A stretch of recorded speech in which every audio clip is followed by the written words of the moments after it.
Kryetari i Partisë Demokratike Sali Berisha akuzoi kryeministrin Edi Rama se nuk bëri publike diskutimet dhe qëndrimet në samitin për demokracinë që u zhvillua të shtunën në Spanjë. Sipas Berishës, kryeministri ka detyrim të sqarojë shqiptarët duke vënë në duke se ky ishte një samit kundër presidentit amerikan Trump.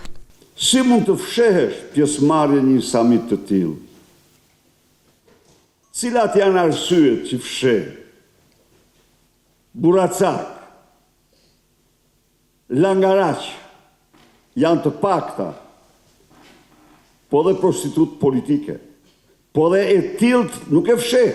Në konferencë me gazetarët, Berisha sqaroi edhe aksioni politik të PD-s, duke vënë në duke se Partia Demokratike është gati të bëjë gjithçka për të bashkuar partitë opozitare në një koalicion.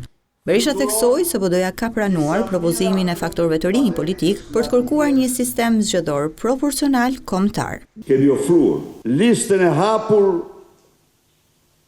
proporcionale të pastër kombëtare me një prag të përcaktuar jo nga ne si Parti Demokratike, por nga parti tjetër, me qëllimin më të mirë për një bashkim të opozitës, gjykoj se kemi bërë shimin maksimal. Prej muajsh ka një përpjekje të Armales Simjes dhe Forumit për Dialog Politik për të bashkuar partitë opozitare rreth një platforme të përbashkët, pjesës së cilës është edhe sistemi zgjedhor. Deri më tani kjo përpjekje nuk ka rezultuar e suksesshme.